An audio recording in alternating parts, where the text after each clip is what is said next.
కోపం వచ్చిందో రాముడికి, మహర్షి ఏం దాపరిక ఉండదు, కోపం వచ్చే చెప్పాడని చెప్పారు అరణ్యకాండలో. ఆయన అన్నాడు, నాకు ఇంతటి బలపరాక్రమములు ఉండి కూడా నేను జితేంద్రియుడనై లోకహితము కొరకు ప్రవర్తిస్తుంటే దేవతలందరూ కూడా నన్ను చేతకానివాడిని అనుకుంటున్నారు.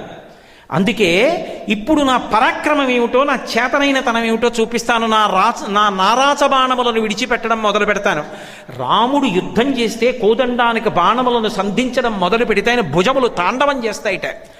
గోపరాజు గారు దశరథీ శతకం చేస్తూ, బండన భీముడర్తజన బంధముడుజ్వల బాణతోణ కోదండకళ ప్రచండ భుజతాండవ కీర్తికి రామమూర్తికిన్ రెండవ సాటి దైవమికలీడనచొన్ గడకట్టి భేరికా డండ డండ డండ నిడదంబుల జండము నిండమత్త వేదండము నెక్కి చాటెదను దశరథీ కరుణాపయోనిధి అన్నాడు.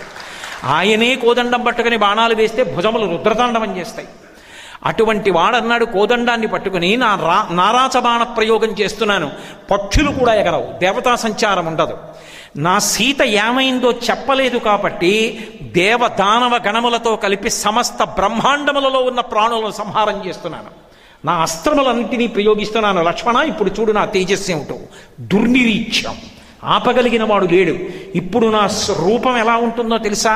రాముడే చెప్పుకున్నాడు, యథాజర యథా మృత్యు యథాకాలో యథావిధి నిత్యం న ప్రతిహన్యంతే న నిగ్రహోస్మిరా లక్ష్మణ, అనివార్యోస్మి లక్ష్మణ. నేను ఎటువంటి స్థితి అంటే ఇది యథాజర, వృద్ధాప్యం రాకుండా ఎవడు ఆపుకోగలడు? శరీరం ముడతలు పడిపోకుండా ఆపుకోగలిగిన వాడు ఉన్నాడా? ఉండడు. యథాజర యథామృత్యు, శరీరం పడిపోకుండా ఎవడు ఆపుకోలేడు. యథాకాలో, కాలం గడవకుండా ఆపలేరు. యథామృత్యు, మృత్యువు రాకుండా ఎవడు తప్పించుకోలేడు. నిత్యం న ప్రతిహన్యంతే సర్వభూతేషు లక్ష్మణ, సర్వభూతములు ఈ నాలుగింటికి ఎలా వశపడిపోతాయో అలా తథాస్మి, నేను కూడా ఇవ్వాల అనివార్యోస్మి లక్ష్మణ, నన్ను ఆపగలిగిన వాడు లేడు లక్ష్మణ, విడిచిపెడుతున్నాను బాణములు, చూడు ఇప్పుడు నా ప్రతాపం ఎలా ఉంటుందో అన్నాడు. చూశాడు లక్ష్మణస్వామి, ఒక్కసారి వచ్చి కాళ్ళ మీద పడిపోయాడు. కాళ్ళ మీద పడిపోయి ఒక మాట అన్నాడు. అంత కోపాన్ని పొందిన రామస్వామిని చూసి లక్ష్మణుడు అన్నాడు, అన్నయ్య, పురాభూత్వా మృతుద్దాంత సర్వభూతహితీరత,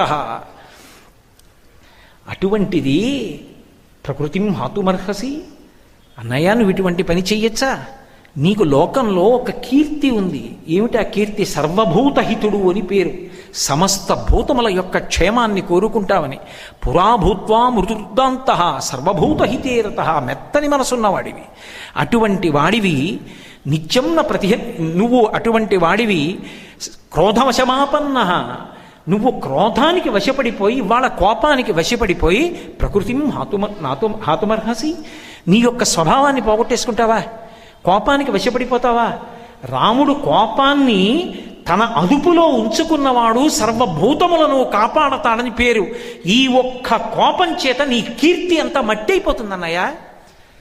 చంద్రే లక్ష్మి ప్రభా సూర్యే గతిర్వాయౌ భువిక్షమ, ఇవన్నీ కూడా ఏతత్తు నియతం సర్వం తైచానుత్తం యశాహ. ఎంత గొప్పగా అన్నాడు అన్నయ్య. చంద్రుడంటే కాంతి అన్నయ్య, చల్లదనం. చంద్రే లక్ష్మి ప్రభాసూర్యే, సూర్యుడంటే వెలుతురు, కాంతి. చంద్రే లక్ష్మి ప్రభాసూర్యే గతిర్వాయౌ భువిక్షమ, గాలి అంటే కదులుతుంది, భూమి అంటే ఓర్పు. వాటికి ఎలా పేరుందో నువ్వు రాముడు అంటే గొప్ప కీర్తివంతుడు, అన్ని అవగుణములను విడిచిపెట్టిన వాడని పేరు.